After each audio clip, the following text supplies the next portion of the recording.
Amado Pai Universal, fonte de toda luz, beleza, bondade e verdade, tu que habitas o centro eterno da perfeição, nós te agradecemos por nos haveres chamado à vida e à ascensão. Te agradecemos, Pai, por nosso ajustador do pensamento, a centelha divina que em silêncio nos guia e nos ajuda a moldar a nossa alma conforme a tua vontade. Somos teus filhos em crescimento. Vamos da sombra da imperfeição em direção à luz da verdade, pela fé viva que teu Filho Jesus nos ensinou e pela orientação viva do Espírito da Verdade. Somos gratos por cada experiência, por cada lição que nos eleva, por cada queda que nos ensina a humildade e por cada vitória espiritual que nos aproxima de Ti. Pai, fortalece em nós o desejo de sermos como Tu és e que, em união com a Tua presença interior, possamos cumprir fielmente o plano divino, avançando dia a dia na jornada eterna da perfeição. Que a Tua vontade seja o nosso caminho, que a Tua verdade seja a nossa luz e que o Teu amor seja o nosso testemunho vivo. Amém. Bem, obrigado, Chuchu. Amém. Bem-vinda, Ilza, Roberto, os demais. Eu acho que eu já cumprimentei todos. Muito bem, pessoal. Então vamos lá começar o nosso estudo de hoje. E bem-vinda, Maria. Vamos na leitura do documento aqui. A gente está no documento 185, item 2.1. Então, quem vai nos ajudar aqui? Eu começo. Pode. Se não houver voluntários, eu posso ler. Bom, vamos lá, Milton. Obrigado.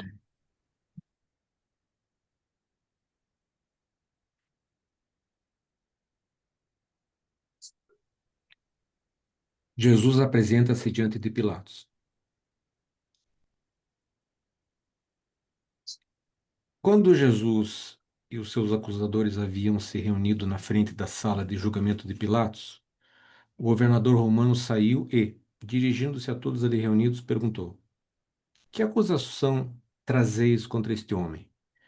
Os saduceus e os conselheiros, havendo tomado a si a tarefa de colocar Jesus fora do seu caminho, tinham decidido ir perante Pilatos e pedir a confirmação da sentença de morte pronunciada contra Jesus, evitando querer fazer acusações definidas. E por isso o porta-voz do tribunal sinedrista respondeu a Pilatos: Se este homem não fosse um malfeitor, nós não o estaríamos entregando a ti. Quando Pilatos observou que eles estavam relutantes em afirmar as suas acusações contra Jesus, embora ele soubesse que haviam estado toda a noite deliberando quanto à sua culpa, ele respondeu-lhes: Já que decidistes por não fazer nenhuma acusação definida, por que não levais este homem para julgá-lo de acordo com as vossas próprias leis? O escriturário do tribunal do Sinédrio, então, disse a Pilatos: Não é legal que nós coloquemos qualquer homem sob a pena de morte. Esse perturbador da nossa nação é digno de morrer pelas coisas que ele disse e fez, e por isso vivemos diante de ti, e por isso viemos diante de ti buscar a confirmação desse decreto. Comparecer perante o governador romano com essa tentativa de escapatória revelava não apenas a malevolência e o mau humor dos sinedristas para com Jesus, mas também a sua falta de respeito pela equidade, a honra e a dignidade de Pilatos. Que afronta a desses cidadãos súditos a de comparecer diante do seu governador provincial, pedindo um decreto de execução contra o homem antes de assegurar a ele um julgamento justo e sem apresentar sequer acusações criminais definidas contra ele. Pilatos sabia alguma coisa do trabalho de Jesus entre os judeus e conjecturava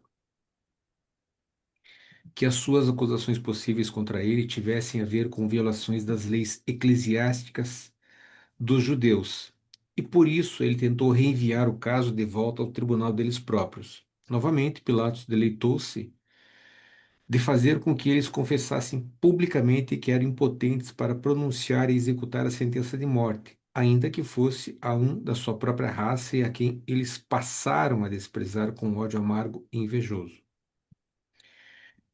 Há apenas algumas poucas horas, um pouco antes da meia-noite, e após ele ter concedido a permissão de usarem os soldados romanos para efetuar a prisão secreta de Jesus, Pilatos havia ouvido da sua mulher Cláudia mais coisas a respeito de Jesus e dos seus ensinamentos. Cláudia, então quase convertida ao judaísmo, tornou-se mais tarde uma crente convicta do Evangelho de Jesus.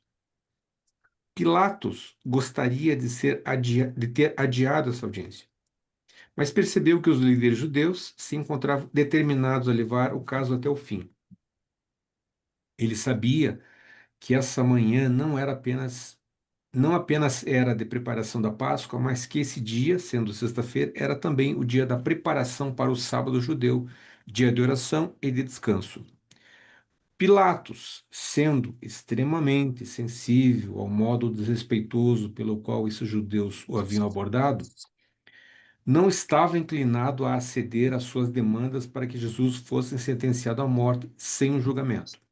Depois, portanto, de ter esperado uns momentos para que eles apresentassem as suas acusações contra o prisioneiro, voltou-se para eles e disse: Eu não sentenciarei este homem à morte sem um julgamento, nem consentirei em interrogá-lo até terdes apresentado as vossas acusações contra ele, por escrito. Quando o sumo sacerdote e os outros ouviram Pilatos dizer isso, eles deram um sinal para o escrivão do tribunal, que por sua vez passou às mãos de Pilatos as acusações escritas contra Jesus. E essas acusações eram: o tribunal sinedrista considera este homem um malfeitor e um perturbador da nossa nação, sendo, pois, culpado de subverter a nossa nação e incitar nosso povo à rebelião. 2, proibir o povo de pagar o tributo a César. 3, chamar a si próprio de rei dos judeus e de pregar a fundação de um novo reino. Jesus não havia sido julgado de maneira irregular, nem fora legalmente considerado culpado por nenhuma dessas acusações. Ele nem pudera ouvir tais incriminações quando, pela primeira vez, foram feitas, mas Pilatos o havia trazido do pretório, onde estivera sob a custódia dos guardas, e insistia que essas acusações fossem repetidas diante de Jesus. Ao ouvir essas acusações, Jesus bem sabia que não havia sido interrogado sobre tais questões perante o tribunal judaico. E tampouco João Zebedeu e os próprios acusadores nada sabiam de tudo isso. Mas Jesus não respondeu a essas denúncias falsas. Mesmo quando Pilatos ordenou que ele respondesse aos seus acusadores, ele não abriu a boca. Pilatos estava tão atônito com a injustiça de todo o procedimento e tão impressionado com o comportamento silencioso e magistral de Jesus, que decidiu levar o prisioneiro para dentro da sala e interrogá-lo em privacidade. Pilatos estava com a mente confundida. No seu coração estava receoso dos judeus e poderosamente incitado no seu espírito com o espetáculo da presença de Jesus ali, majestosamente de pé, perante os seus acusadores sedentos de sangue, e contemplando-os de cima, não com desprezo silencioso, mas com uma expressão de piedade genuína e de afeição pesarosa. Obrigado, Milton. Muito bem. Alguém quer fazer algum comentário?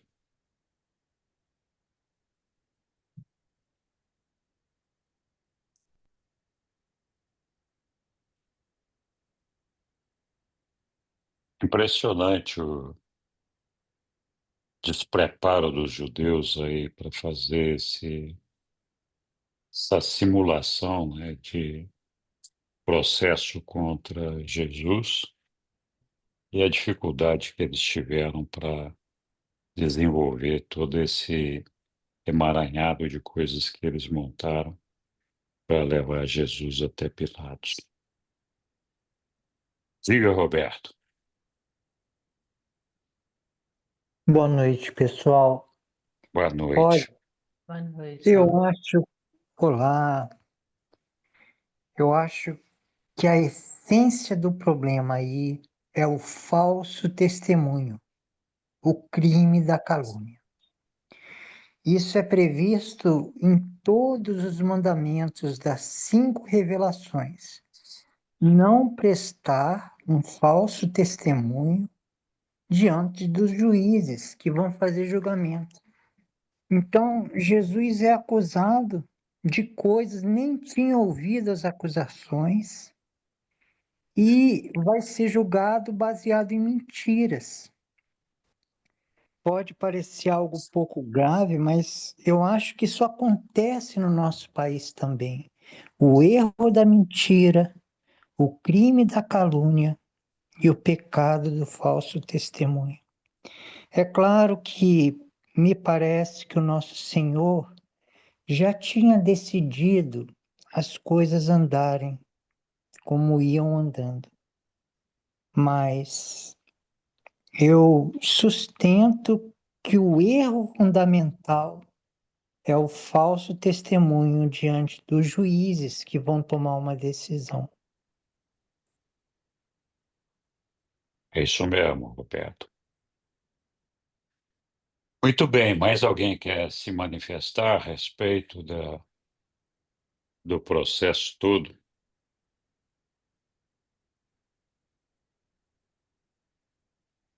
Diga, Hélio. Diga. Tá sem som, Hélio.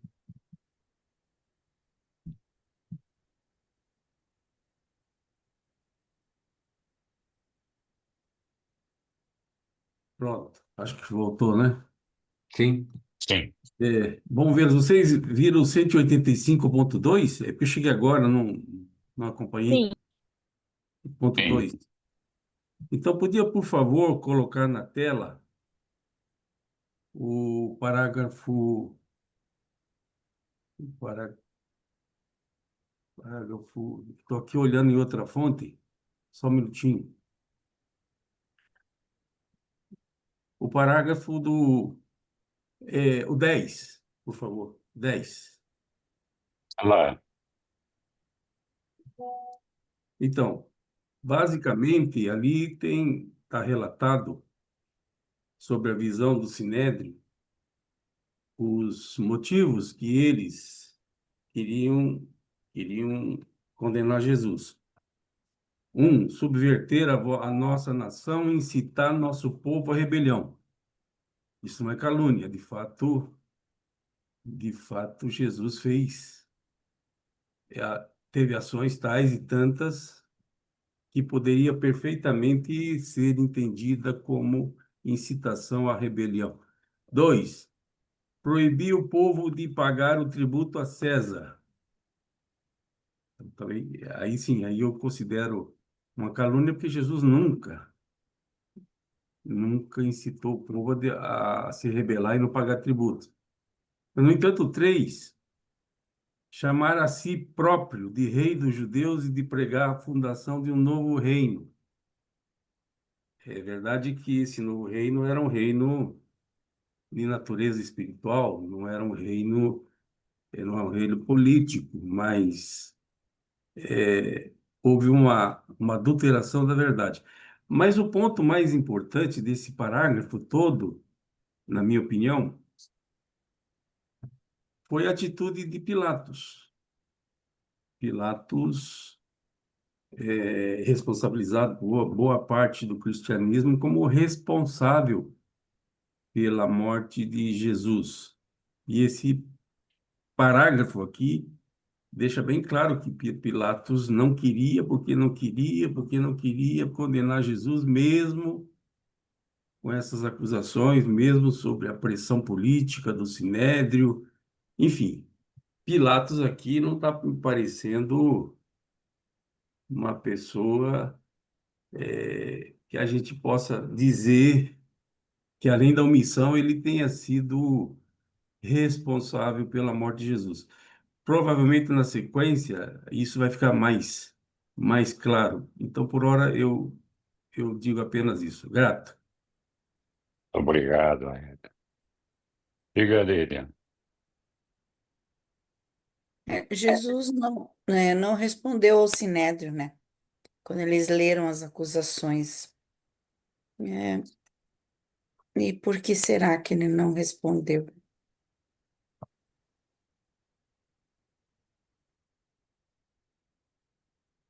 Foi Sussu.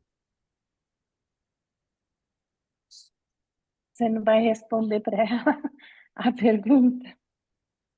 É, Jesus já sabia tudo o que estava acontecendo ali. Ele, como diz o texto aí no finalzinho desse documento, esse item, Jesus se apiedava dessas pessoas ignorantes que estavam procedendo daquela forma. Ele não fazia nem julgamento delas. E, na verdade, ele tinha piedade delas porque sabia que elas estavam cometendo um erro, e muitas dessas pessoas podiam até estar acreditando que estavam fazendo certo, embora houvesse aqueles que, com certeza, sabiam que estavam mal procedendo, e defendendo interesses próprios. Mas a maioria dessas pessoas era meio que Maria vai com as outras, né? Então, assim, é como Jesus falou lá quando ele estava pregado na cruz: perdoa-os, Pai, porque eles não sabem o que fazem, né? É como o homem-bomba que vai lá no shopping de Nova York, ou de Paris, ou de onde for, e se explode lá, achando que vai estar cumprindo uma missão para agradar o Alá dele. A pessoa realmente acha que está fazendo certo, acredita naquilo. E Jesus, evidentemente, poderia se safar dessa situação, nós já falamos disso outras vezes, mas ele resolveu que ia deixar o barco andar, né? E de que adiantaria ele ficar argumentando com Pilatos ou com quem quer que fosse ali? Já viram aquelas discussões? Eu tenho um lema comigo que é assim: quanto mais você precisa argumentar, menos a coisa está certa e mais complicada ela é. A verdade não precisa de argumento, ela aparece sozinha. Quando você tem que ficar justificando e argumentando, ninguém vai te levar a sério, a discussão só vai se acalorar e pronto, acabou, né? Então, é minha opinião. Ah, bom, a Hélia, você levantou a mão outra vez, a Sueli tinha levantado, abaixou, vai lá. Ouvi a Sueli primeiro. Por favor, Sueli. Tá bom. Na verdade, eu vou falar para você mesmo. Eu não sei se é ainda no 185 ou no 186. Não me lembro. Mas tem um trecho que fala que foi considerado pecado o que Pilatos fez, né? De ficar indeciso entre a verdade e os interesses pessoais dele, né? De manter o poder. Então, isso foi um pecado. Mas que foram julgados, assim, como iníquos, Caifás e Judas. Então, eu estava tentando achar, mas eu não consegui achar, mas depois eu coloco no chat, eu coloco nos grupos, mas tem esse texto, eu não sei se no 185 lá para frente ou no 186. Obrigado, Pois então. Sussu. Eu quero ouvir a Egli também, por favor, Egli. Eu falo depois. Eu já falei uma vez, falo depois. Obrigada, Hélio. É só para completar, é no 185 mesmo, lá para frente, o que a Sueli falou. Realmente tem aí uma fala, um texto assim. Mas aí eu vou aproveitar, deixa então a sua, e vou completar assim, uma coisa que me chamou a atenção nesse nesse tópico é a arrogância do Sinédrio, a falta de respeito, né, de chegar assim o Pilatos e não expondo quais são as acusações, ele precisou perguntar outra vez e outra, e apesar do medo imenso que Pilatos tinha, ele ainda estava sendo muito desrespeitado ali pelos sinedristas, né? É só uma observação. Muito obrigado, Eglin. Pô, chegou sua vez Então, de novo, Hélio. então eu queria que pusesse na tela o 15, por favor. Sim, senhor. Vamos lá, o Então, quinze. o que chamou a atenção já no primeiro verso, é, eu vou ler. Ao ouvir essas acusações, Jesus bem sabia que não havia sido interrogado sobre tais questões perante o tribunal judaico. Então, eu queria aqui destacar que esse tribunal judaico não era o tribunal presidido pelo Pilatos, porque o Pilatos era romano. Então, ele não era parte do povo judeu e ele representava o poder político-militar dominante naquela região. Então, apenas um destaque. Então, daí pergunta, escute, e esse tribunal judaico? E aí o próprio 15 segue falando.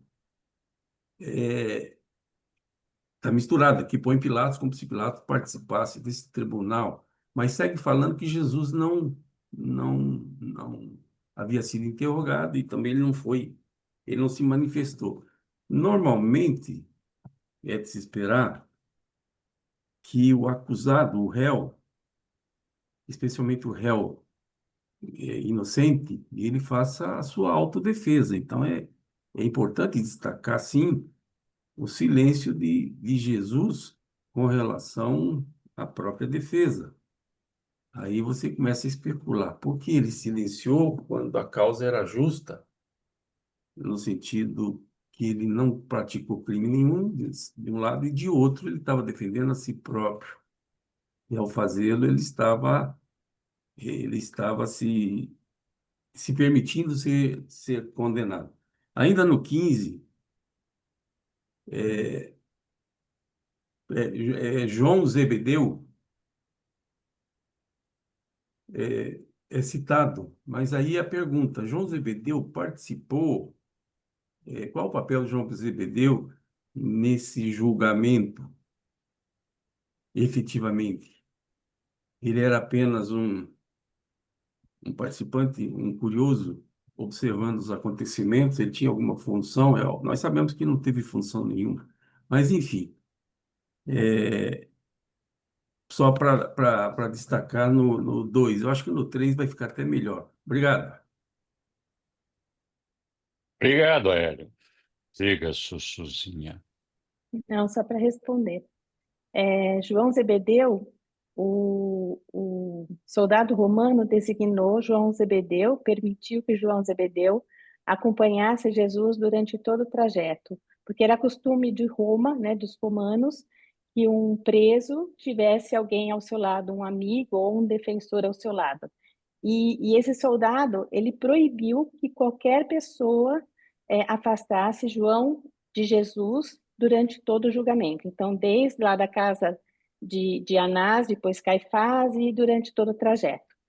João Zebedeu só se separou de Jesus quando Jesus pediu que ele saísse da sala, porque ele sabia que João não ia aguentar é, ver os soldados maltratando ele. E ele temeu que João fizesse alguma coisa que levasse também ele à morte.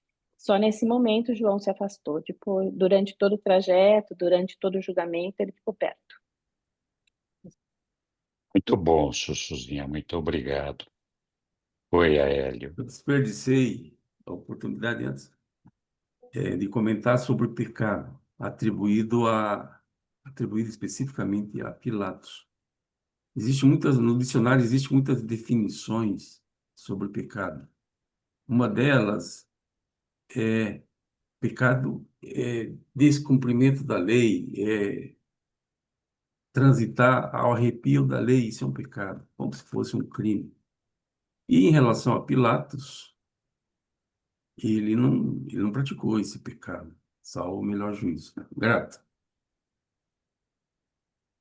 Bom, Hélio, Jesus dividia essa questão do mal em três partes. Um é o mal, propriamente dito, que é tudo aquilo que nós fazemos por ignorância. A outra é o pecado, porque nós não temos fé suficiente para superar os problemas. Então a gente peca sabendo que está pecando, mas se arrepende. Então, assim, não é uma pessoa que deseja mesmo fazer o maligno, não tem força simplesmente para resistir. Essa é a definição que Jesus dá para isso. E tem o iníquo, né, que é aquele que realmente é o cara que chuta o pau da barraca e não quer nem saber, Deus nem existe para ele, né? Então, como a Sueli falou aí, desse julgamento todo, a maioria foi julgado ou pecadores ou que fizeram mal, né, porque erraram. Mas apenas dois ou três, não me lembro agora, foram julgados iníquos, e não inclui Pilatos. Foi Caifás e mais alguém lá, que a senhora já falou. E Judas. Então ali não era uma questão de pecado, era de iniquidade mesmo, né? Pilatos não foi um iníquo, mas ele errou. Ele foi covarde, né? Porque ele sabia que aquele julgamento não tinha não tinha fundamento e ele devia ter defendido o ponto de vista dele, mas ele era tão covarde, tinha tanto medo do povo judeu, que ele não se animou a contrariar o pessoal, né? Muito bom. Diga lá, Hélio.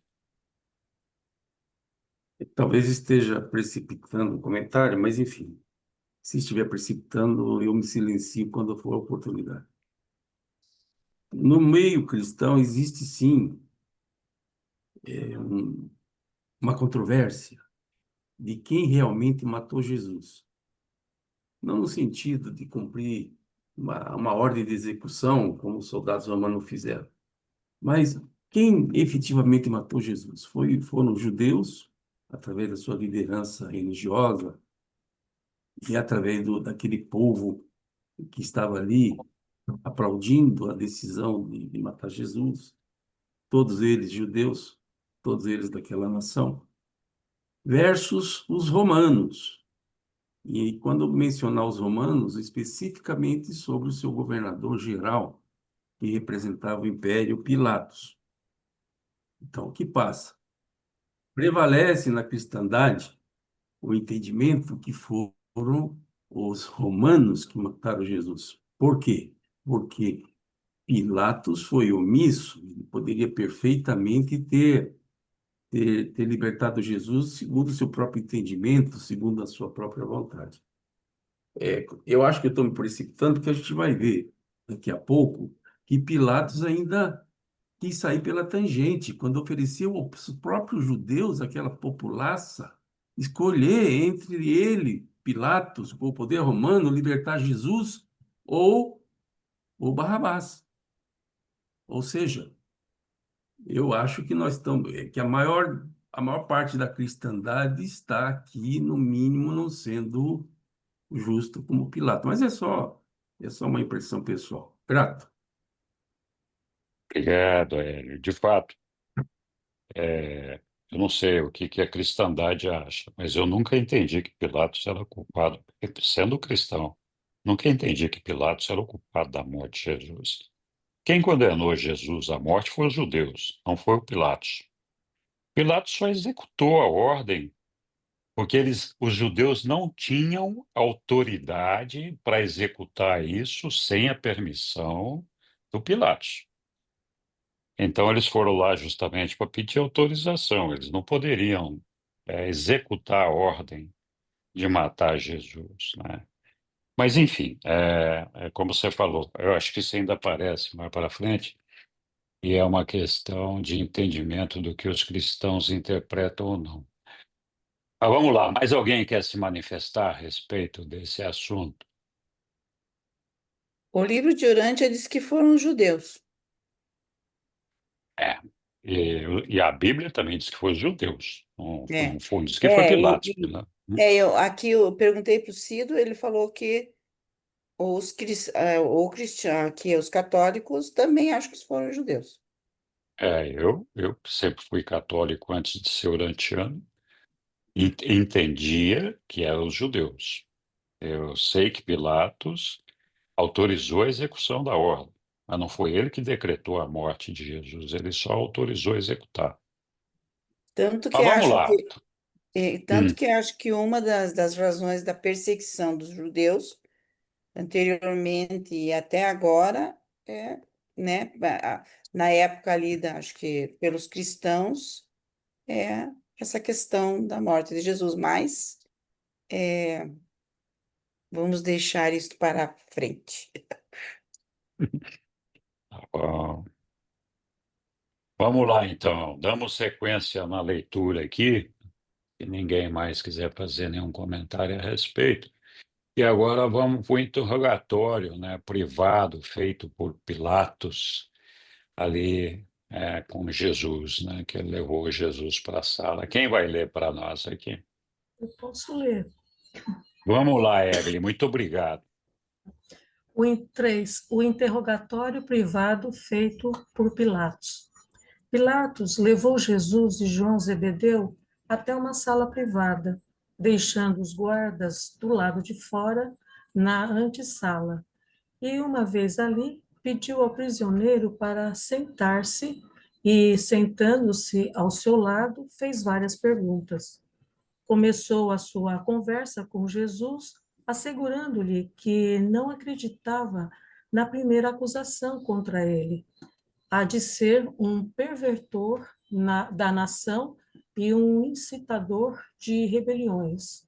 Então Pilatos perguntou: Tu ensinastes alguma vez que se deveria recusar a pagar os tributos a César? Jesus, apontando João, disse: Pergunta a ele ou a qualquer homem que tenha ouvido aos meus ensinamentos. Então, Pilatos perguntou a João sobre essa questão do tributo e João testificou a respeito do ensinamento do seu mestre e explicou que Jesus e seus apóstolos pagavam os impostos tanto a César quanto ao templo. Pilatos, após fazer a João aquela pergunta, disse: Trata de não contar a nenhum homem que eu te dirigi a palavra. E João nunca revelou nada sobre essa questão. Pilatos, então, voltou-se a fazer a Jesus outras perguntas. E agora, sobre a terceira acusação contra ti, de que és o rei dos judeus. Já que havia um tom na voz de Pilatos de que essa fosse uma pergunta possivelmente sincera, Jesus sorriu para o procurador e disse: Pilatos, pergunta isso por ti mesmo, ou trazes essa pergunta dos outros, dos meus acusadores? Depois disso, em um tom meio indignado, o governador respondeu: Acaso sou judeu? O teu próprio povo e os sacerdotes principais entregaram-te e me pediram para sentenciar-te à morte.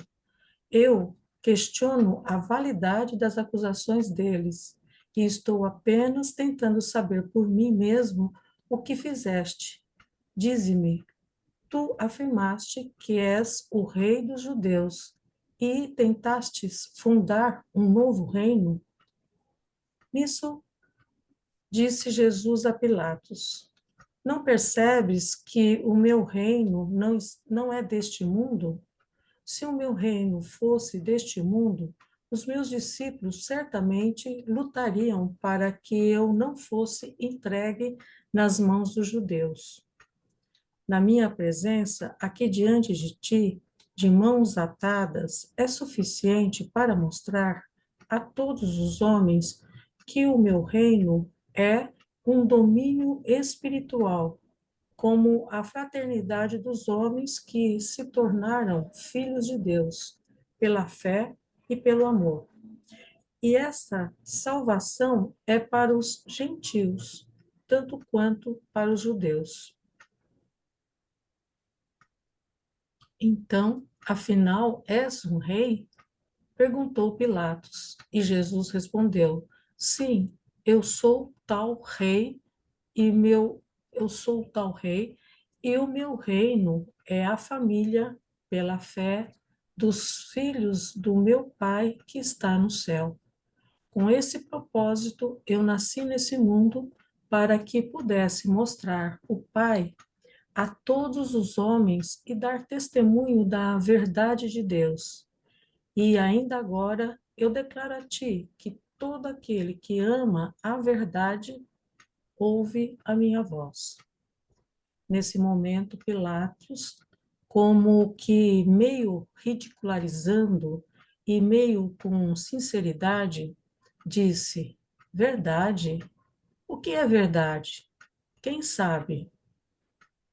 Pilatos não foi capaz de penetrar nas palavras de Jesus, nem foi capaz de compreender a natureza do seu reino espiritual. Mas agora ele estava certo de que o prisioneiro nada tinha feito para ser merecedor da sentença de morte. Um olhar sobre Jesus, face a face, era suficiente para convencer até mesmo um Pilatos de que aquele homem, brando e cansado, entretanto majestoso e justo, não era nenhum revolucionário idômito e perigoso, aspirando a estabelecer no trono temporal de Israel. Pilatos pensou haver compreendido alguma coisa daquilo que Jesus quis dizer quando chamou a si próprio de rei, pois estava familiarizado com os ensinamentos dos estoicos, os quais afirmavam que o homem sábio é um rei. Pilatos estava profundamente convencido de que, em vez de ser um perigoso instigador de sedições, Jesus era nada mais e nada aquém de um visionário inofensivo, um inocente fanático. Após interromper o mestre, Pilatos voltou até os sacerdotes principais e acusadores de Jesus e disse: já interroguei esse homem e não encontro nenhum erro nele. Não o julgo culpado das acusações que fizestes contra ele. Penso que deveria ser liberado. E quando os judeus ouviram isso, eles encolerizaram-se enormemente, tanto que gritaram ferozmente que Jesus deveria morrer, e um dos sinedristas, em afronta, subiu ao lado de Pilatos para dizer: este homem, e cita o povo, começou pela Galiléia e continuará por toda a Judéia. Ele é um promotor de desordens e um malfeitor. Tu lamentarás muito se deixares este homem perverso sair livre. Pilatos viu-se em apuros, sem saber o que fazer com Jesus. Por isso, quando os ouviu dizendo que ele começara a sua obra na Galiléia, pensou, para evitar a responsabilidade de decidir sobre o caso, ou ao menos para ganhar tempo e pensar, em enviar Jesus para comparecer perante Herodes, que então se encontrava na cidade para a Páscoa. Pilatos também pensou que esse gesto poderia ajudar como um antídoto para o rancor que existia há algum tempo entre ele próprio e Herodes, devido aos numerosos mal-entendidos sobre questões de jurisdição. Pilatos chamou os guardas e disse: este homem é Galileu. Levai-o imediatamente a Herodes. E depois que ele o houver interrogado, informa-me sobre as suas conclusões. E eles levaram Jesus a Herodes. Obrigada. Obrigado, obrigado, Egli. Muito bem, pessoal. Estamos abertos aos comentários.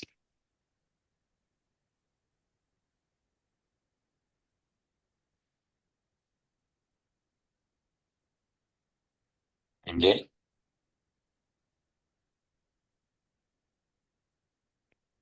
Muito bem. Então, já que estamos todos felizes com o resultado da leitura, vamos seguir adiante.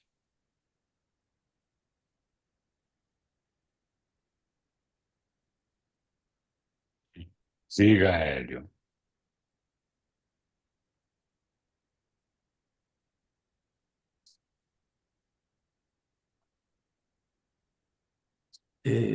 Esse capítulo para mim tem preciosidades enormes. São 9 parágrafos e todos os parágrafos muito, mas muito esclarecedor. A bem da verdade, no comentário anterior, eu me antecipei com algumas coisas que acabou sendo dito nesse parágrafo. E eu só me inscrevi, eu pretendia me silenciar, mas tem aqui, por favor, vamos pôr lá na tela, por favor. Deixa eu só recuperar aqui a minha marcação. Vamos lá, o 6, por exemplo. Tem marcação em todos, mas vamos lá. Não, começa no 3. Ok, Põe lá, no 3. Eu marquei ok, já está basicamente no em trem. todos. Está no 3? Vou Sim, pegar a última frase do 3. Isso é muito importante. E essa salvação é para os gentios, tanto quanto para os judeus. Isso aí é o fechamento de um parágrafo que Jesus explicava que o reino dele era espiritual. Ele não pretendia ser o rei dos judeus. Isso tem que ficar muito marcado. Vamos lá, seguindo.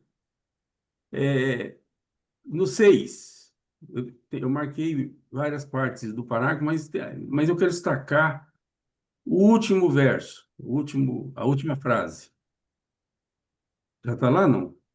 sim, Pilatos estava profundamente, não era superficialmente, convencido de que, em vez de ser um perigoso instigador de sedições, Jesus era nada mais e nada quem de um visionário, destaque, inofensivo, um inocente fanático. Então é importante deixar isso muito claro. E havia a compreensão da parte de Pilatos que estava ali uma armação. E eu não acredito que ele tinha medo dos judeus, porque ele tinha um aparato militar tal, seja aquartelado, seja efetivo naquele território, seja a possibilidade de ele recrutar de outras partes do Império Romano, aquele povo não impunha medo nenhum. O que ele tinha, talvez, como compromisso diante do império, é manter a paz e evitar secessões, rebeliões e tirar a paz daqueles. Enfim, mas tem mais parágrafos aqui. Eu só não queria que passasse para um próximo sem destacar que esse é, sim, um tópico que vale a pena estudar e estudar com muito carinho. Obrigado. obrigado, Hélio. Olha, os pontos que você destacou realmente são relevantes e são importantes. Eu não sei se você estava presente no estudo a semana passada, mas a semana passada, no documento que nós lemos, os reveladores é que disseram que Pilatos morria de medo dos judeus, que ele era um covarde. Não está aqui nesse texto, mas está no texto anterior que nós estudamos a semana passada. E o que você acabou de ler comprova que ele realmente era um covarde, porque ele tinha certeza da inocência de Jesus, e mesmo assim, para não se indispor com os judeus, apesar de ter toda a força, como você falou, apesar disso, ele decidiu que lavou as mãos. Ah, façam com o cara o que vocês quiserem. Então, ele deu autorização de maneira tácita para que os judeus fizessem o que quisessem fazer. Então, os reveladores, no documento anterior, o chamam de covarde.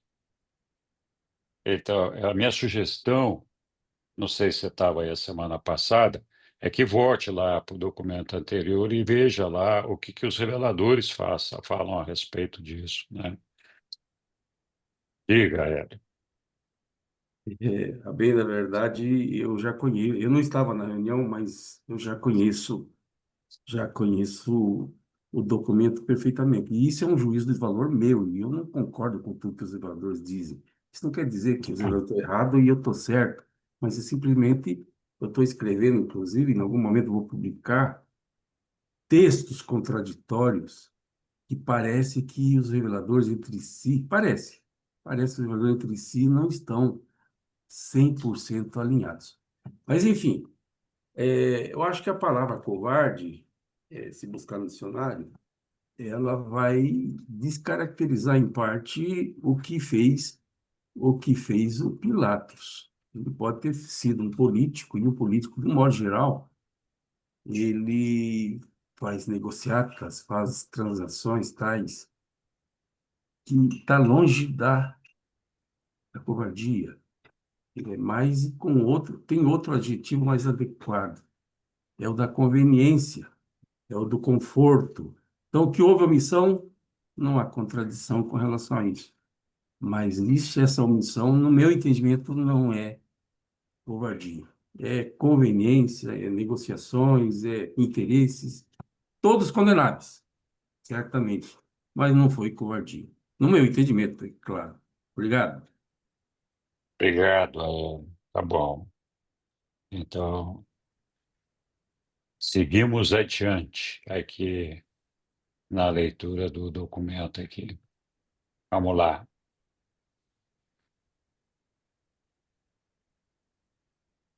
Então, nós estamos naquela situação em que Jesus se apresentou a Herodes a mandado de Pilatos, né? Quem vai ler para a gente aqui? Posso ler. Diga lá, Sussuzinha, então, obrigado. Jesus diante de Herodes. Permanecendo em Jerusalém, Herodes Antipas ocupava o velho palácio macabeu de Herodes, o Grande. E para essa casa do antigo rei, Jesus estava agora sendo levado pelos guardas do templo. Ele foi seguido pelos seus acusadores e por uma multidão que crescia. Herodes há muito havia ouvido falar de Jesus e estava bastante curioso a respeito dele. Quando o Filho do Homem foi posto diante dele, nessa sexta-feira pela manhã, o perverso Idumeu não se lembrou, sequer por um instante, do jovem de anos anteriores que comparecera perante ele em Séforis, pleiteando uma decisão justa a respeito do dinheiro devido ao seu pai, acidentalmente morto durante o trabalho em um dos prédios públicos. Ao que sabia, Herodes nunca havia visto Jesus, embora tivesse estado muito preocupado por causa dele quando a sua obra esteve centrada na Galileia.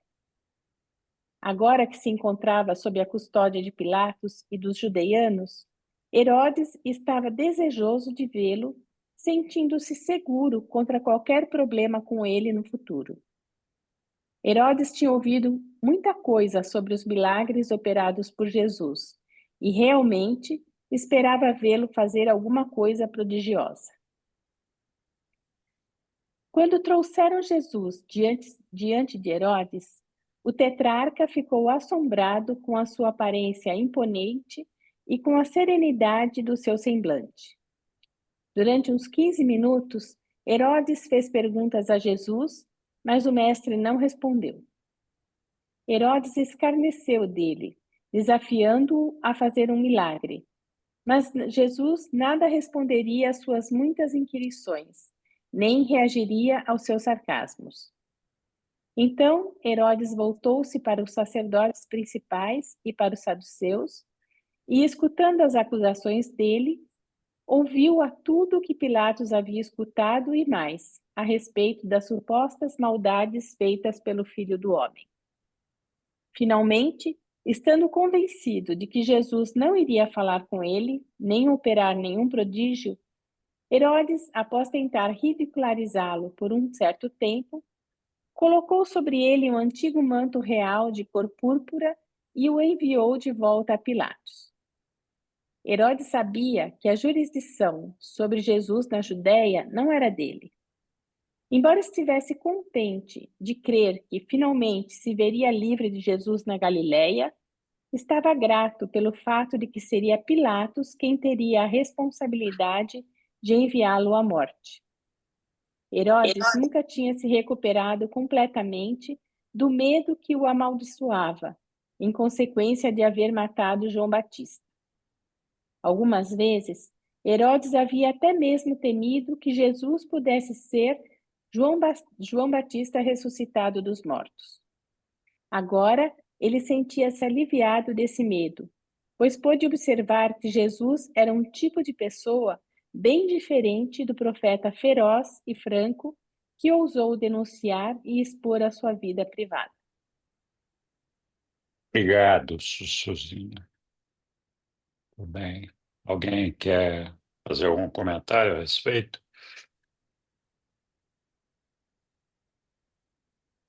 Diga, Ed.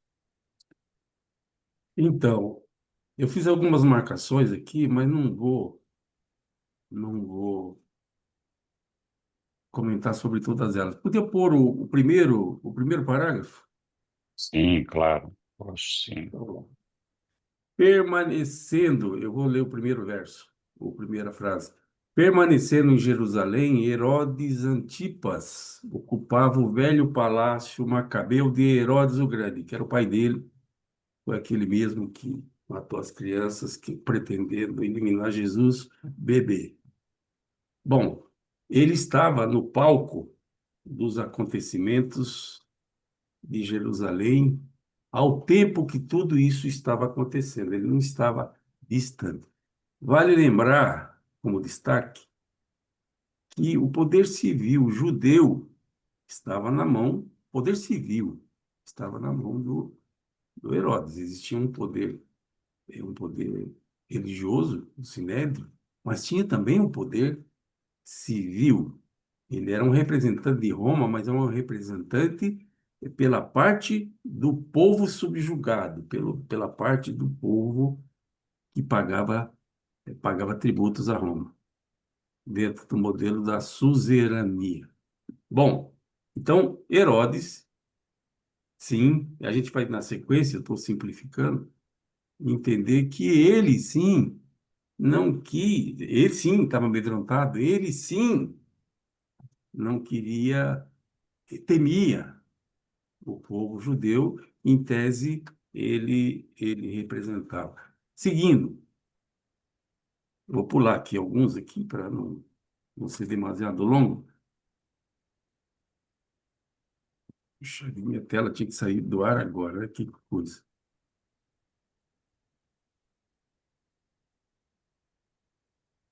Eu vou pular porque minha tela saiu do ar, não sei por quê. Apertei alguma tecla errada. Desculpe. Obrigado. Obrigado, Aéreo. Tudo bem. Algum outro comentário?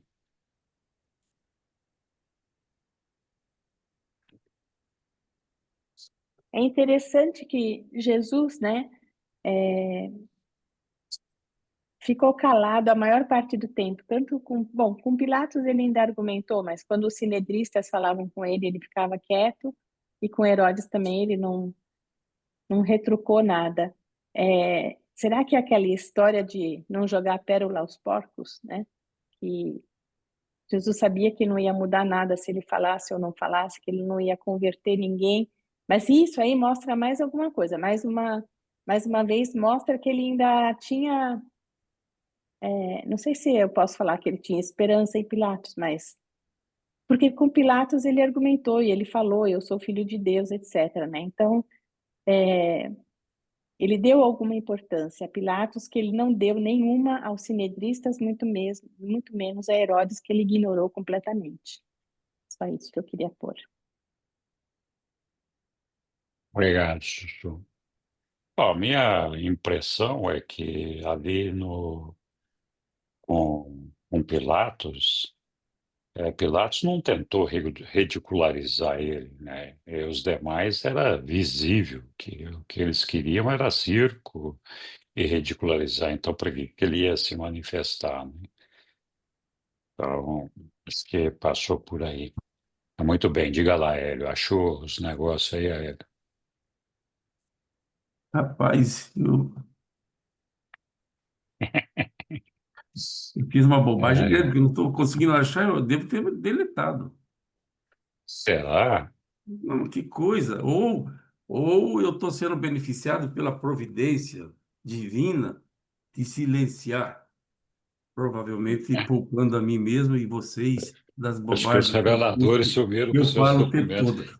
todo. Mas subiu! Falei, mas que coisa! É, que coisa. Mas tá bom. Continua procurando aí. Quando você achar, voltamos aqui. Tá bom? Diga lá, Leopoldo.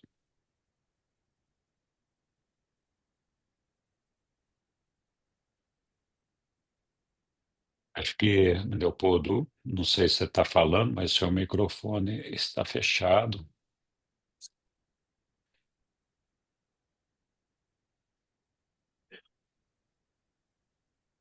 Ah, desculpa, estava fechado. Eu só queria fazer um É, comentário ah, a respeito de quem levou Jesus perante Herodes foram os saduceus, né? Foram os saduceus. Só queria fazer um comentáriozinho, porque, na realidade, a gente fala que quem condenou Jesus Cristo foi o povo judeu. Então, a gente analisa o seguinte, que o povo judeu, no geral, não era só os saduceus. E quem levou Jesus perante Herodes foi os saduceus.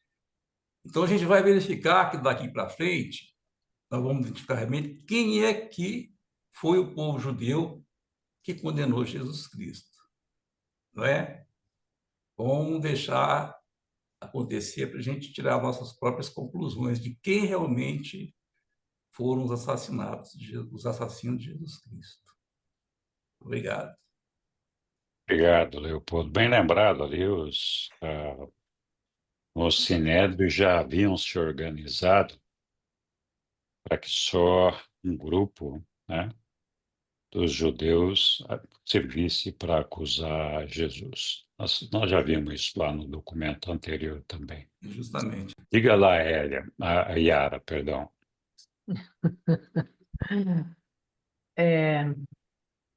Eu não entendo realmente o que aconteceu e como ser humano, filha de Deus, não importa o que eu não entendo.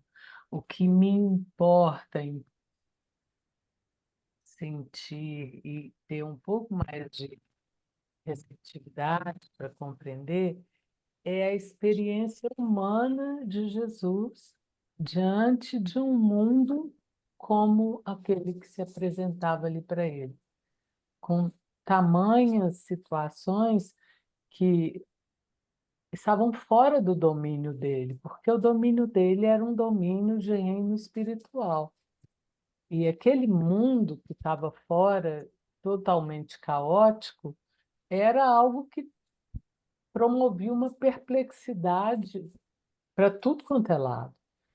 Já tinha uma adulteração da verdade, né, que servia muito às crenças distorcidas do que era, o que não era, mas também eu fico pensando que o povo tinha muito desconhecimento daquilo que eles ainda não conheciam, como o próprio Pilatos pediu a Jesus para argumentar a favor dele, né? Dizer um pouco mais desse reino. E Jesus disse, com outras palavras, infelizes aqueles que não têm o conhecimento do reino. Então, é, como que um filho de Deus, Deus, na experiência humana, poderia fazer algo quando já havia algo maior configurado ali? Então, isso é que me faz assim, me sensibiliza um pouco, sabe, Henrique? E que eu trago assim para agora, da nossa vida agora, e nós estamos vivendo a mesma situação perplexa, né? O que a É, gente faz diante de situações como essa, como filhos de Deus? O que a gente está podendo fazer nesse mundo de hoje como filhos de Deus, com esses ensinamentos de Jesus? Nós estamos tendo a oportunidade aqui de nos voltar um pouquinho para dentro também, né? O que a gente pode fazer com essa presença do ajustador do pensamento? O que a gente pode fazer com a presença Pai dentro de nós, que testemunha a nossa vida, que nos acompanha diante de situações do mundo e de situações internas nesse mundo que a gente vive aqui no planeta, né? Sabendo que tem um objetivo para a gente, tem um plano, tem um encontro prometido do encontro com o Pai. Não é isso, né? Segundo as revelações. Qual que é o sentido, né? Para mim, o sentido é perceber que existe uma verdade que não se adultera e que Jesus conhecia. E que, como ser humano, foi muito difícil para ele sentir na carne tudo que ele sentiu e viveu. Porém, ele ficou inteiro, completamente mortalizado, mas inteiro, né? Então, é, se não perder essa unidade, que é uma sustentação maior do núcleo que dentro da gente já é, eu acho que, para mim, é o que faz sentido desse texto. Que é assim, não tenho resposta para todos, com todos os ensinamentos, com todas as coisas que a gente conversa aqui. E que bom que a gente leve questões abertas para a gente, a partir do que a gente reflete junto aqui, possa nos acompanhar, né? Junto com a nosso aprendizado de também nos acompanhar diante das coisas que a gente tem que lidar, que a gente vai viver, e que a gente não tem controle de tudo.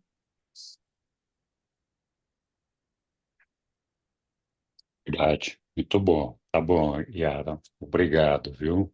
Obrigada, Henrique. É, eu acho que nós temos uma dificuldade porque nós temos que nos adaptar, não é adaptar. Nós temos que conviver com o meio que nos cerca. Isso não significa que nós temos que fazer tudo que esse meio nos pede, muito pelo contrário, se estivéssemos ali com aquela turma toda, com certeza caberia a cada um de nós não apoiar nessa situação com Jesus, ou seja, não engrossar a massa dos perseguidores de Jesus. Mas também não cabia a nenhum de nós fazer uma revolução ali, porque o próprio Jesus se recusou a fazer isso. Então, nós somos parte de um todo, a gente vive nesse todo, e o segredo é a gente se adaptar a esse todo, não concordando com tudo que acontece, mas não evitando fazer os mesmos erros que o todo faz. E, na medida do possível, fazer aquilo que é certo. Esse é o grande desafio para todos nós, porque implica em a gente ter paciência, ter tolerância, serviço e mais serviço aos nossos irmãos, amor, dedicação, pensar no reino de Deus, né? Qual é que é? O reino de Deus é esse todo. E neste momento, ainda não alcançou a elevação espiritual que realmente é a desejada e almejada para a formação do reino de Deus. É um processo contínuo de crescimento, né? Então, o nosso trabalho, no meu entendimento, né, é de ajudarmos a promover uma elevação espiritual em todos nós, inclusive cada um promover a sua própria elevação espiritual. Porque o sábio não é a pessoa que é culta, que é formada, que é educada nas universidades. O sábio é aquele que compreende a irmandade dos homens, compreende esse todo, compreende o reino de Deus e toma as suas decisões em cima do que seria a vontade do nosso Pai, né? Coisa fácil de falar, difícil de fazer. Então, Jesus mesmo nunca se defendeu, nunca, não só nessa situação, mas em nenhuma outra. Sempre que foi agredido, ele nunca se defendeu. Tinha que sempre alguém tomar partido.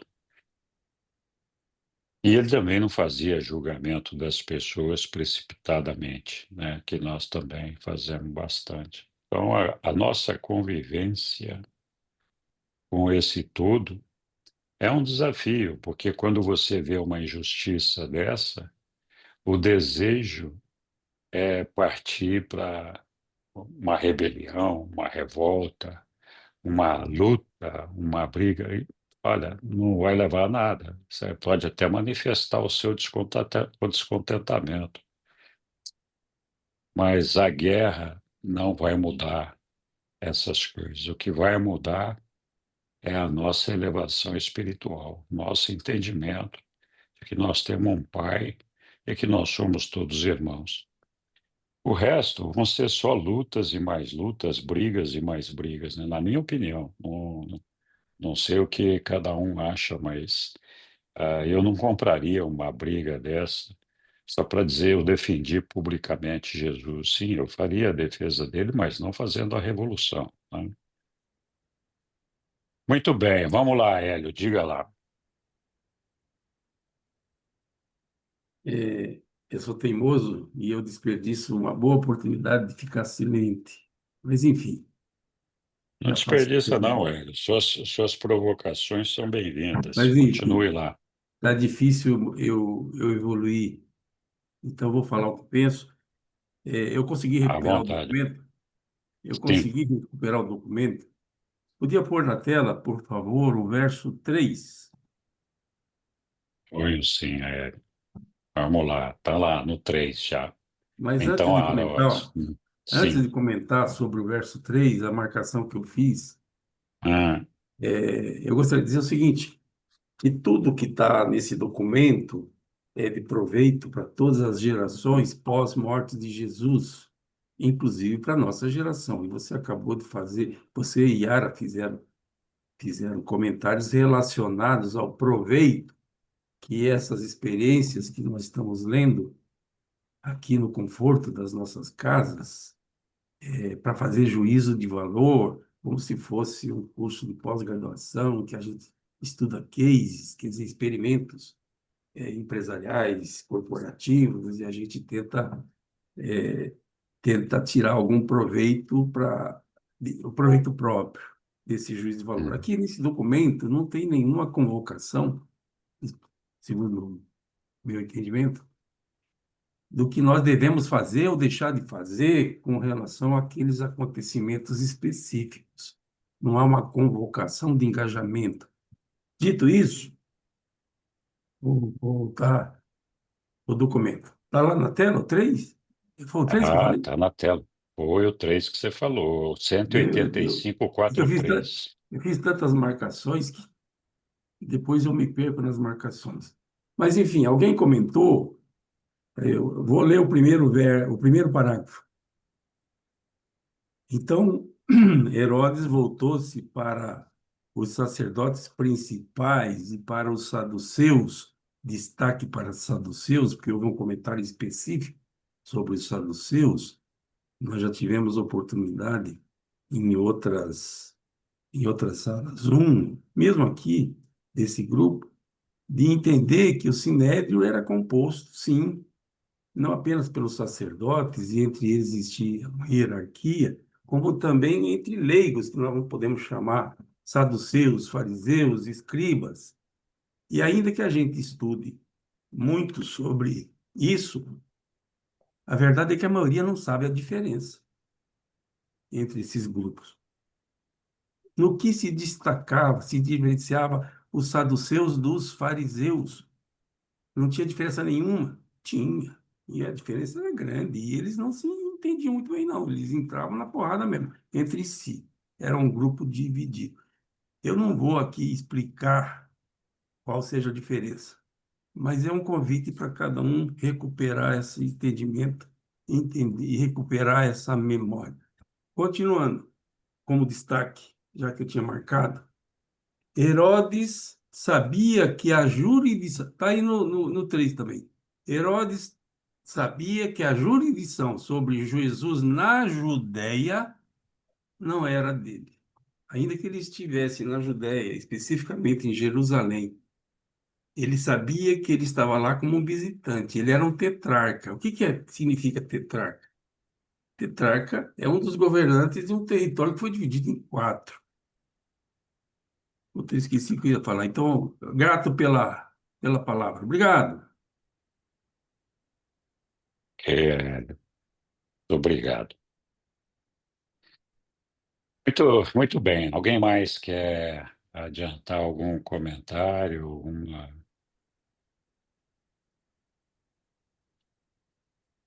Seguimos adiante, pois. Então, vamos adentrar agora na leitura do item 5, que é a volta de Jesus diante de Pilatos, uma vez que Herodes não soube o que fazer com ele, não deu certas provocações, mandou ele de volta, né? Então, quem vai ler para nós? Eu posso, Henrique. Muito bem, Yara, por favor, obrigado. Obrigada, também. Jesus de volta diante de Pilatos. Quando os guardas trouxeram Jesus de volta a ele, Pilatos saiu para os degraus da frente do pretório, onde o seu assento de julgamento havia sido colocado, e reunindo os sacerdotes principais e sinedristas, disse-lhes: Vós trouxestes este homem a mim sob acusações de que ele subverte o povo, proíbe o pagamento de impostos e pretende ser o rei dos judeus. Eu interroguei-o e não o considerei culpado dessas acusações. De fato, não vejo transgressões nele. Depois eu o enviei a Herodes e o tetrarca deve haver chegado à mesma conclusão, pois o enviou de volta para nós. Certamente nada merecedor da sentença de morte foi cometido por este homem. Se assim, se ainda pensais que ele necessita ser castigado, então estou disposto a puni-lo antes de libertá-lo. No exato momento em que os judeus estavam prontos para começar a gritar em protesto contra a libertação de Jesus, uma vasta multidão veio aproximando-se do pretório com o propósito de pedir a Pilatos a libertação de um prisioneiro, em honra da comemoração da Páscoa. Durante algum tempo, fora costume do governador romano permitir aos populares escolher algum homem prisioneiro ou condenado para receber o perdão na ocasião da Páscoa.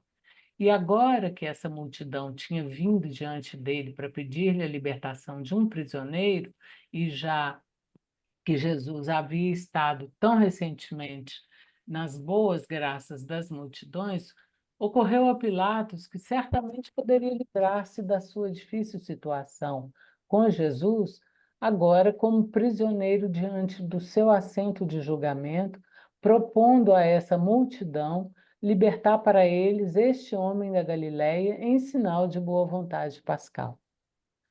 Enquanto a multidão lançava-se para subir a escada do edifício, Pilatos ouvia-a, chamando o nome de um tal de Barrabás. Notório agitador político, ladrão e assassino, Barrabás era filho de um sacerdote e recentemente havia sido preso em flagrante no ato de roubo e assassinato na estrada de Jericó. Esse homem estaria sob a sentença de morte tão logo terminassem as festividades da Páscoa. Pilatos levantou-se e explicou à multidão que Jesus havia sido trazido a ele pelos sacerdotes principais que procuravam condená-lo à morte sob algumas acusações, mas que ele não achava que o homem merecia morrer. Diz Pilatos: e, portanto, a quem preferireis que eu liberte para vós? Esse Barrabás, o assassino, ou esse Jesus da Galiléia? Depois de Pilatos haver dito isso, os sacerdotes principais e os conselheiros sinedristas todos gritaram com o máximo das suas vozes: Barrabás, Barrabás! E quando o povo viu os sacerdotes principais, estavam decididos a conseguir levar Jesus à morte. Rapidamente uniu-se ao pedido da execução dele e todos gritaram bem alto pela libertação de Barrabás. Há poucos dias, essa mesma multidão havia contemplado Jesus com um respeito temeroso. No entanto, a multidão não via com respeito a alguém que, tendo alegado ser o Filho de Deus, se encontrava agora sob a custódia dos sacerdotes e dirigentes principais, e perante Pilatos, sendo julgado com risco de perder a vida. Jesus podia ser um herói aos olhos do povo quando estiver expulsando os cambistas e os comerciantes do templo, mas não ao ser um prisioneiro que não resistia nas mãos dos seus inimigos e em um julgamento sob sentença de morte. Pilatos ficou indignado ao ver os sacerdotes principais clamando perdão para um assassino notório e, ao mesmo tempo, gritando para conseguir o sangue de Jesus. Ele viu a malícia e o ódio, percebendo o preconceito e a inveja deles. E por isso disse-lhes: como pudestes escolher a vida de um assassino em lugar da vida deste homem cujo pior crime é chamar-se a si próprio, em sentido simbólico, o rei dos judeus? Essa afirmação de Pilatos, porém, não foi muito sábia. Os judeus eram um povo orgulhoso, por ora sujeito ao jugo político romano, mas esperando pela vinda de um Messias que os libertasse da escravidão gentia, por meio de uma grande demonstração de poder e de glória. Eles ressentiam-se mais do que Pilatos poderia avaliar com a insinuação de que este instrutor, de maneiras suaves e de estranhas doutrinas, ora sob a prisão e acusado de crimes dignos de pena de morte, fosse mencionado como o rei dos judeus. Consideravam essa observação como um insulto a tudo o que possuíam como sagrado e honrado na sua existência nacional. E, por isso, todos eles soltaram forte o grito pela libertação de Barrabás e pela morte de Jesus. Eu posso ler só esse trechinho de novo, Henrique? Pode, claro. Eles ressentiram-se mais do que Pilatos poderia avaliar com a insinuação de que este instrutor de maneiras suaves e de estranhas doutrinas, ora sob a prisão e acusado de crimes dignos de pena de morte, fosse mencionado como o rei dos judeus. Consideravam essa observação como um insulto a tudo o que possuíam como sagrado e honrado na sua existência nacional. E por isso, todos eles soltaram forte o grito pela libertação de Barrabás e pela morte de Jesus. Henrique, você pode Oi. comentar um pouco isso? Olha, Essa coisa de considerar como um insulto a tudo que possuíam como sagrado e honrado na existência nacional. então, na opinião dos judeus ali do Sinédrio, do pessoal do Sinédrio, Jesus era uma ameaça para eles, mas além de ser ameaça, eles tinham o orgulho de se julgar o povo de Deus, ser o povo escolhido de Deus, e de achar que eles estavam acima de todas as nações, que eles eram a nação mais importante do mundo, mais culta, mais próxima de Deus e todo esse negócio. Esse era o entendimento entre eles lá. Eles eram um povo diferenciado na opinião deles.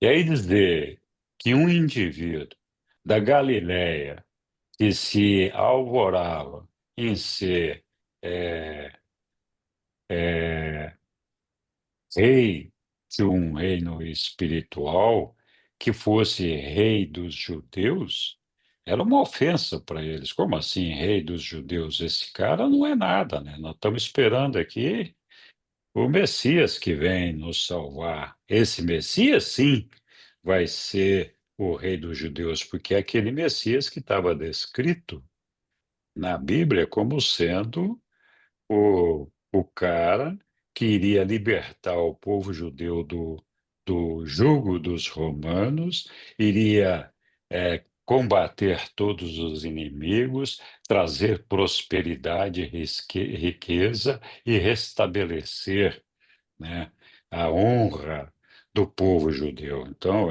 essa pessoa não poderia ser esse sujeito que agora nem se defender, não se defendia, né? Então, era esse o problema, né? Então, dizer que Jesus era o rei dos judeus, que foi o que Pilatos disse, né? Mencionado como rei dos judeus, não é o que Pilatos julgava, mas é o que o pessoal dizia. Foi uma ofensa para os judeus, né? Como assim? Esse cara aí não é nosso rei, né? Então, muito, muito por aí. Parece um pouco com o sentimento do Judas, né? Que se decepcionou por Jesus não corresponder à expectativa dele. Exatamente. Os judeus tinham um orgulho muito elevado da sua raça, da sua nação e de seu povo, né? Então, atribuir a condição de rei desse povo a uma pessoa aparentemente, na opinião deles, sem significado, era uma ofensa, né? E suave, né? É, Pensa pois é, bem que seria uma suavidade diante de é, ferozes, então, ignorantes. então. Continuamos aqui? Posso? Isso, esse Pilatos sabia que Jesus era inocente. Falta pouca coisa, acho, né? Não sei. Ok. Pilatos sabia que Jesus era inocente das acusações apresentadas contra ele, e houvesse ele sido um juiz justo e corajoso, o teria absolvido e libertado. Mas ele estava com medo de desafiar esses judeus furiosos. Enquanto hesitava em cumprir o seu dever, um mensageiro chegou e apresentou a ele uma mensagem selada de sua esposa, Cláudia. Aos que estavam reunidos diante dele, Pilatos indicou que gostaria de ler uma comunicação recebida naquele momento, antes de continuar com a questão que tinha diante de si. Ao abrir a carta da sua esposa, Pilatos leu: Oro para que nada tenhas a ver com este homem inocente e justo, a quem eles chamam de Jesus. Eu sofri muito essa noite em sonho por causa dele. Essa nota de Cláudia não apenas perturbou bastante a Pilatos, que por causa disso retardou o julgamento dessa questão, mas infelizmente também proporcionou um tempo considerável aos dirigentes judeus para que circulassem livremente pela multidão, incitando o povo a pedir a libertação de Barrabás e clamar pela crucificação de Jesus. Aqui a gente vê a força da adulteração da verdade, né? Como que a manipulação ali ostensiva a um interesse de conseguir, né, o poder de um domínio, uma questão de conveniência mesmo, foi ganhando espaço e tempo, né? Pois é. Essa nota de Cláudia não apenas perturbou bastante a Pilatos, que por causa disso retardou o julgamento dessa questão, mas infelizmente também proporcionou um tempo considerável aos dirigentes judeus para que circulassem livremente pela multidão, incitando o povo a pedir a libertação de Barrabás e clamar pela crucificação de Jesus. Finalmente, Pilatos voltou a tratar da solução do problema que tinha pela frente, indagando a assembleia mista de dirigentes judeus e a multidão em busca do perdão. O que devo fazer com aquele que é chamado Rei dos Judeus? E todos gritaram em um só acorde: Crucifica-o! Crucifica-o!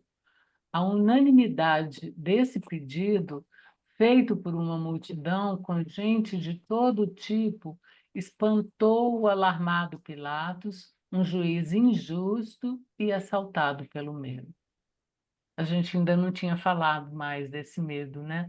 Que é um assalto, né? Quase que um assalto inescapável. Então, uma vez mais Pilatos disse: Por que crucificaríeis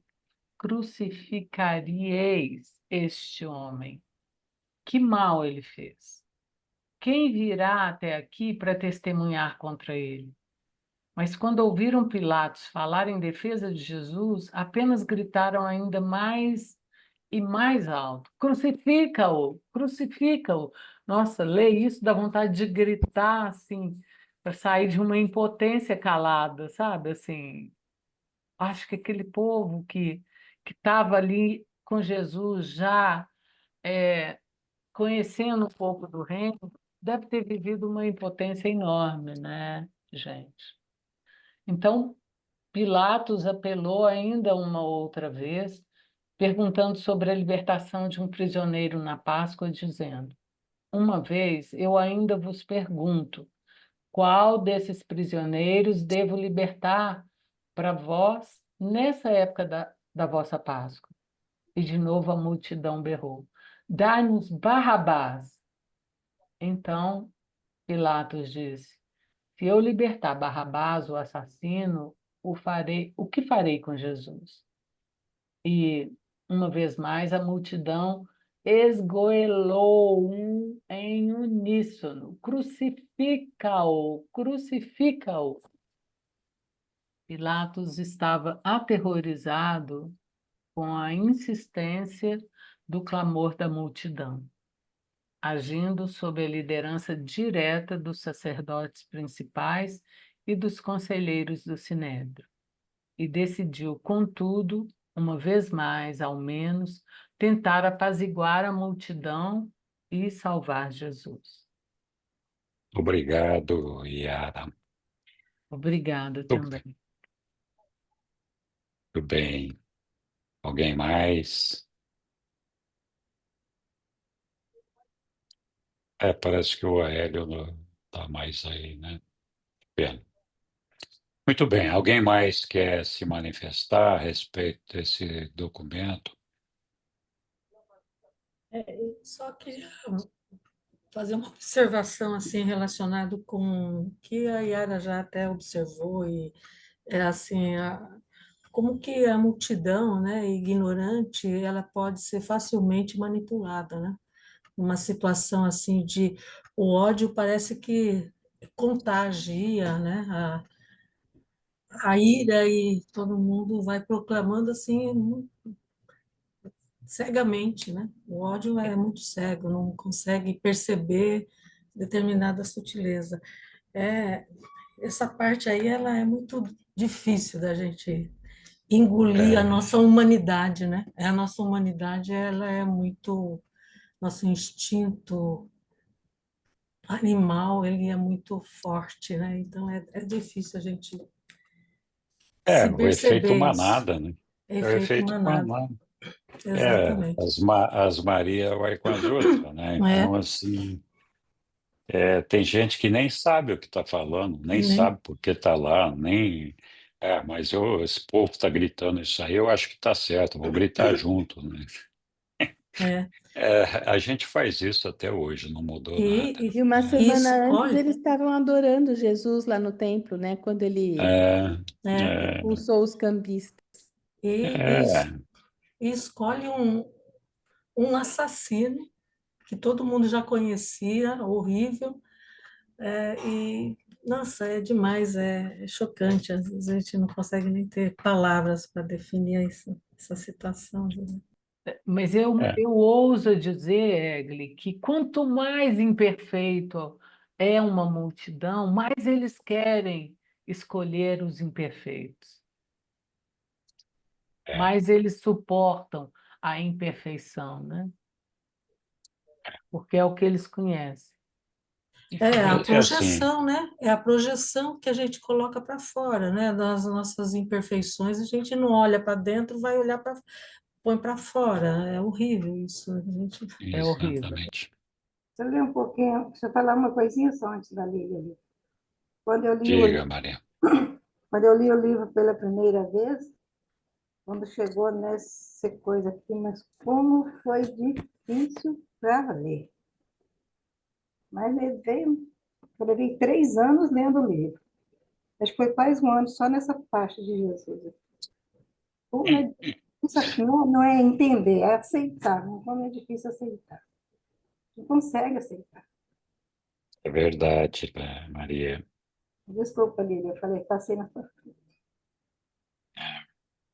Diga, É Lília. muito complicado, é muito complicado a gente aceitar essas coisas, é muito complicado. É. Principalmente porque Jesus fez tanto bem, curou tantas pessoas, falou tanto palavras de amor, né? Não sei, de fraternidade.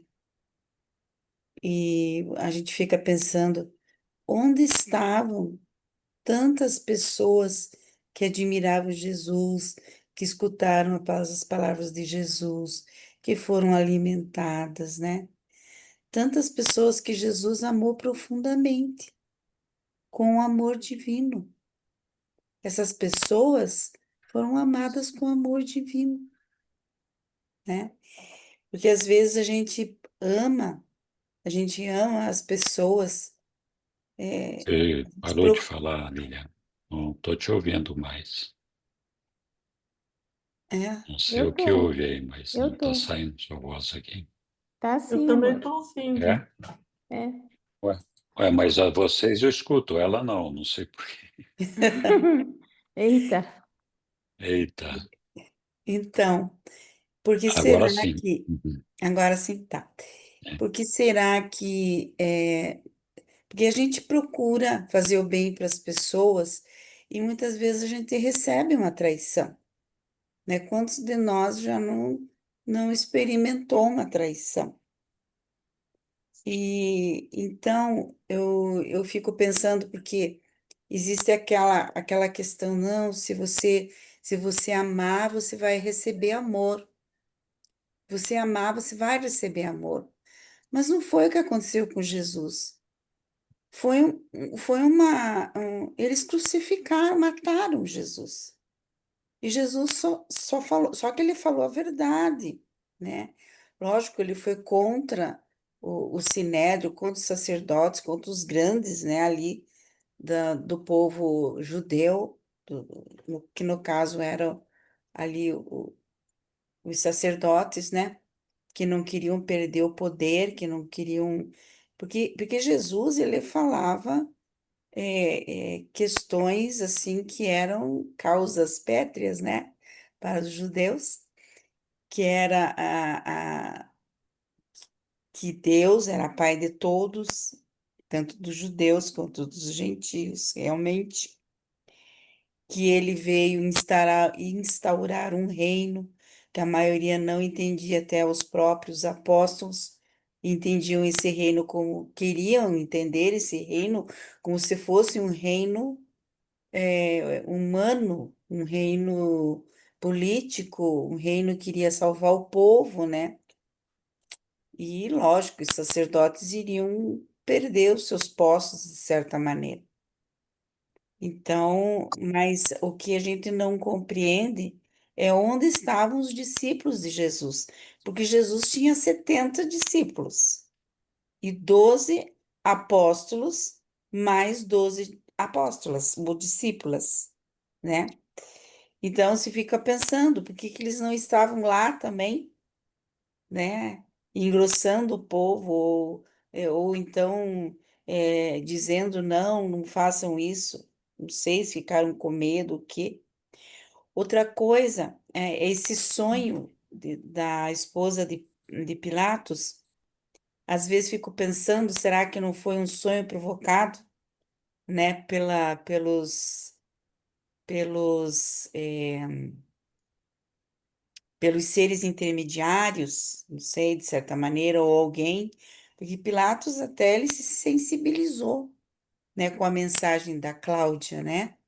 E porque dá a impressão que foi uma última tentativa, quem sabe, mas isso pode ser que não seja, pode ser só uma coincidência, né? Mas é interessante esse sonho, assim, que ela teve, né? E que Pilatos, que também daí deixou Pilatos mais em dúvida. Estava. Muito bem, Dillian. Só vou falar um pouquinho sobre esse sonho, né? Jesus tinha proibido e pedido para o ajustador para impedir que qualquer ser da sua hoste celestial interferisse em qualquer momento desse processo. Hum.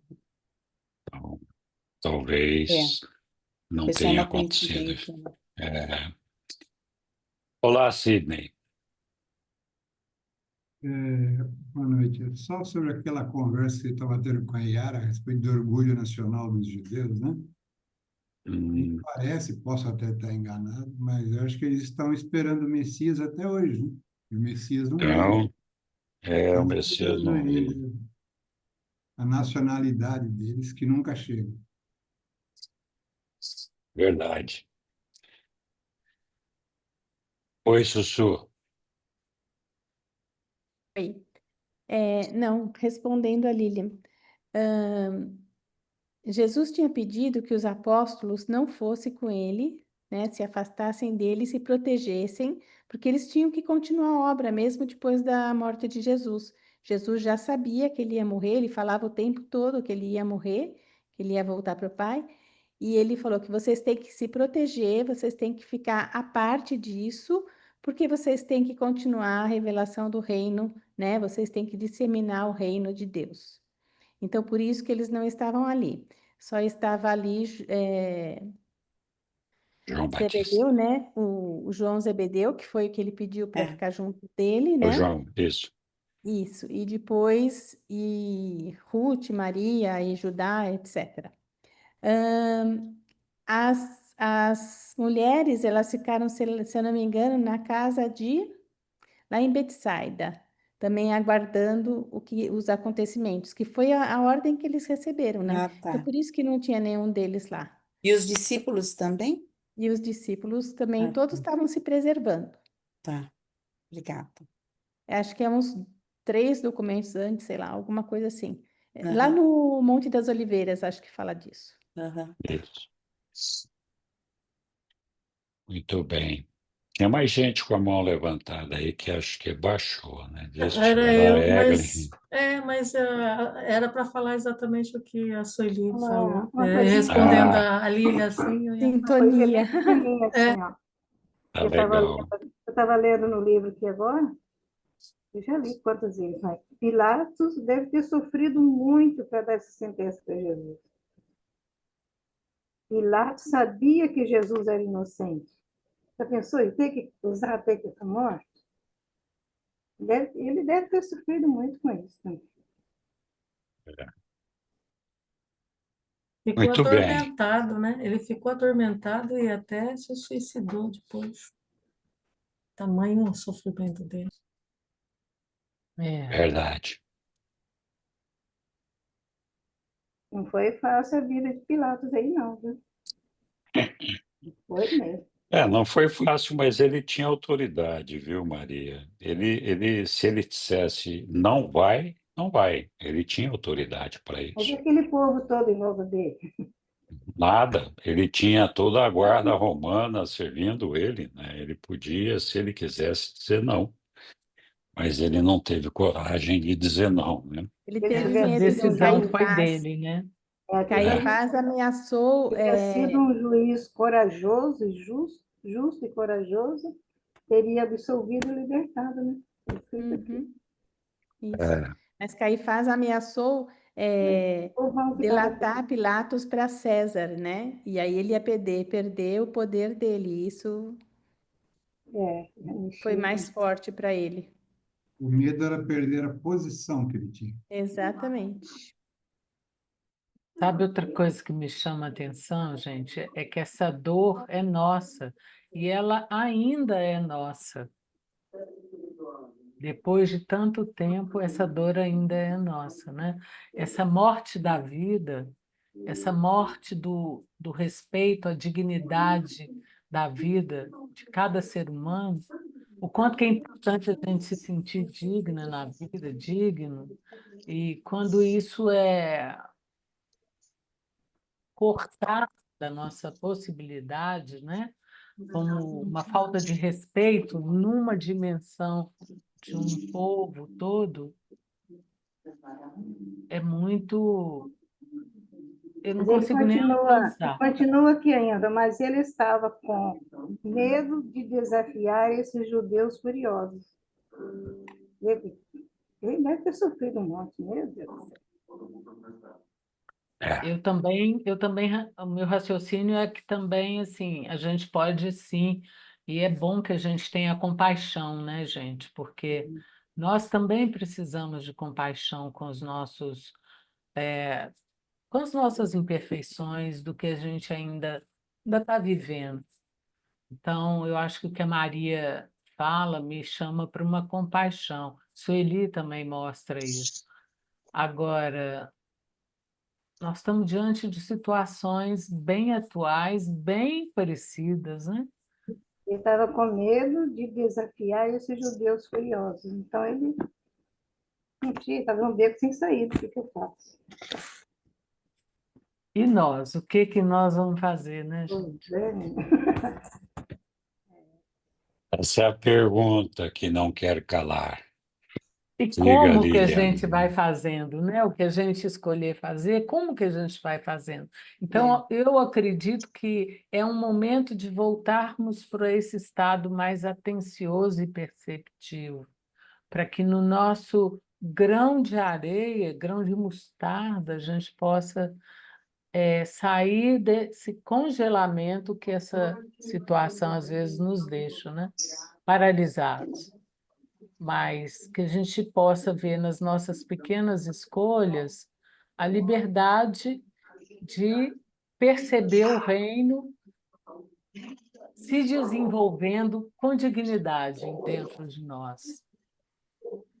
Então, eu quero crer que fé é decisão mesmo. coragem, né? Eu vi uma palestra com o Dan Molin, que ele falou sobre a decisão. Nossa, como ele falou bonito. Decisão é tudo na vida da gente. É. Verdade. Verdade. Diga, Lilian. Tem gente com o microfone aberto e daí Eu tá tá. dando interferência. Não, mas eu não Não, tenho experiência, não. Só eu. não tem, eu acho que é o Adão. E não sei se ele quer falar, mas o que eu queria comentar é o seguinte, quando a Yara fala sobre, às vezes a gente fica assim com essa culpa, não sei se você estava falando da morte de Jesus, né? Mas nós vamos ver na sequência do livro, que os reveladores falam que nós não devemos pôr a culpa nos judeus, porque não foram esses judeus que mataram Jesus, né? Os atuais, nós não devemos colocar a culpa na geração atual, porque os apóstolos eram, né, galileus, mas eram todos hebreus, judeus, né? Então, que nós. E depois Jesus disse assim: perdoa-os, porque não sabem o que fazem. Jesus falou isso na cruz. Então, vamos dizer assim, Jesus sabia que, de certa maneira, não sei como que cada um foi julgado, só Deus, né? Pode julgar cada um ali dos sacerdotes e de todo esse povo que foi lá para falar crucifica-o, né? Mas Jesus perdoa a todos, é uma coisa assim né? É um Deus mesmo. É um Deus de misericórdia. Só tem que agradecer, agradecer e agradecer. É verdade. Muito bem. Algum outro Eu comentário? queria só completar, Henrique, o seguinte: todos os Sim, grupos de espiritualidade que eu participo estão fazendo as mesmas perguntas que nós estamos fazendo.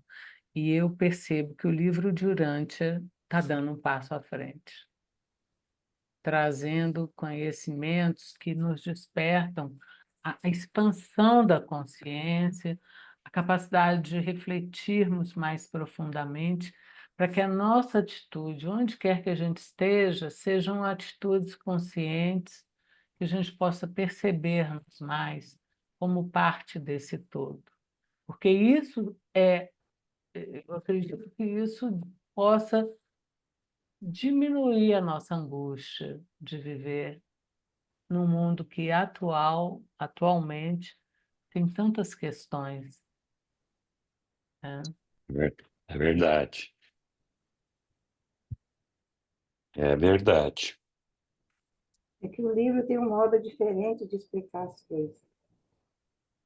Uma certa cabeça da gente faz perder o som. É verdade. Muito bem, pessoal. Mais algum comentário? Bom, nós já estamos aqui praticamente em cima da hora, né?